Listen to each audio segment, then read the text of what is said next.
After multiple slurry rallies and incoherent press conferences, Donald Trump's campaign is now growing fearful that their candidate might blow it at tonight's debate. According to the latest reporting from The Guardian, insiders at the Trump campaign are worried as to whether or not they'll get a, quote, happy Trump or an angry Trump who they say self-sabotaged his election chances back in 2020. I've never seen a quote-unquote happy Trump. In fact, I don't think such a version exists, so I'm banking we'll be seeing the angry self-sabotaging version, which is really just Donald Trump's default setting. And we may also be seeing the incompetent, foggy, and confused version of Trump as well, which we have been seeing at his latest erratic rallies, which I believe gives Kamala Harris the ultimate edge in tonight's showdown. Putting aside her superior economic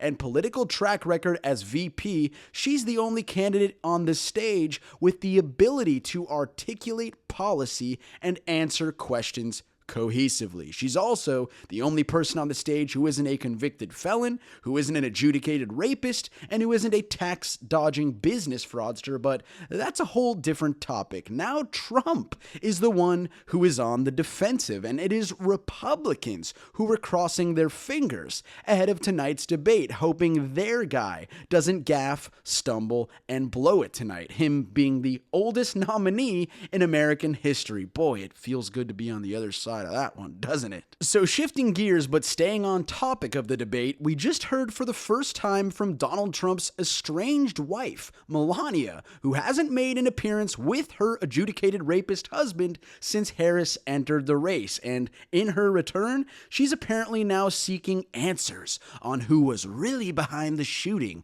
at Trump's rally in Pennsylvania. You know, the one where his ear magically healed with no scars in less than 3 weeks. Take a listen to this quick and bizarre segment from Melania's book promotion tour video that just dropped on debate day. The attempt to end my husband's life was a horrible, distressing experience. Now, the silence around it feels heavy. I can't help but wonder, why didn't law enforcement officials arrest the shooter before the speech?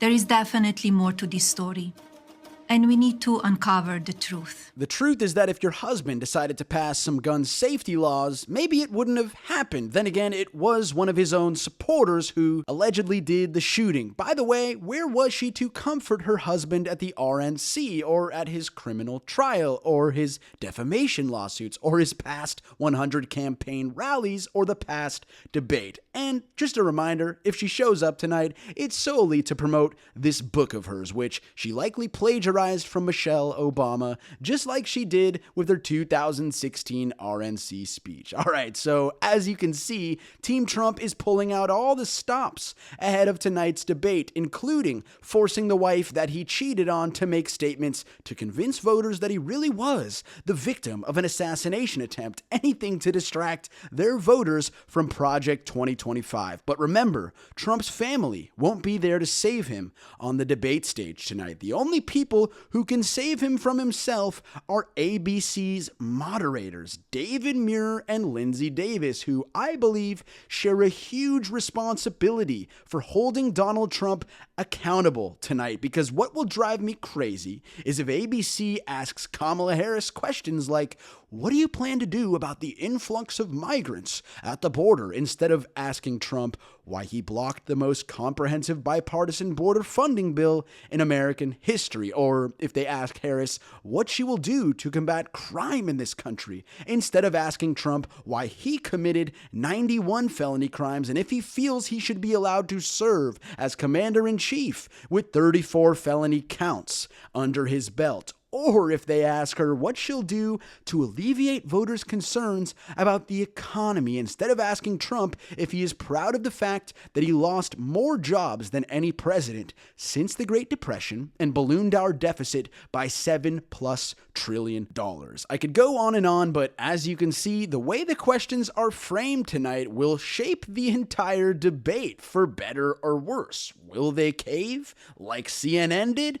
I don't know, but as a young voter, here's what I do know. Young people want reassurances that their rights will be fought for, that our climate will be protected, and that the cost of living will come down. Harris plans to tackle all three of those issues in her first term, and I have no doubt she'll be able to articulate that tonight like she always does. And as a young voter, I'd also be listening to hear what Trump will do to address climate change, which he called a hoax, and gun violence, which he says is something we just have to, quote, get over, and abortion, which he's vowed to outright ban in his second term. But again, this is all dependent on whether or not those moderators don't crap the bed like Jake Tapper and Dana Bash did. And it's up to these moderators on ABC tonight to make sure Trump doesn't bulldoze Harris and the audience with lies like he did on CNN. I'm confident in Harris getting the job done tonight. She is a seasoned prosecutor with a record of putting predators and thugs like Donald Trump behind bars. Plus, it's also our redemption time. Last debate was a bloodbath for us, so Harris has that underdog energy going into tonight's cage match against the 78-year-old convicted felon. And she knows it too, which is why I'd be terrified if I was the Trump campaign. The last debate drew around 50 million viewers, so if tonight is anything like last, that's 50 million voters who will get to see Harris take Donald to school and prove to the nation yet again why she is the woman for the job. Boy, that feels good to say, and in 56 days, we'll be able to say it. Don't let us down, ABC. We'll be watching you. Thank you guys for listening to today's episode of the Gen Z Perspective. If you enjoyed it, please subscribe to the show and give us a 5-star review on Apple, because as you can see, the MAGA lunatics have bombarded the podcast with 0-star reviews. I think we're worth a little more than that, but I also think it shows you how terrified they are of our generation. Thanks again for tuning in, and I'll catch you guys next time on the Gen Z Perspective. The Gen Z Perspectives theme song was created and produced by Pokari.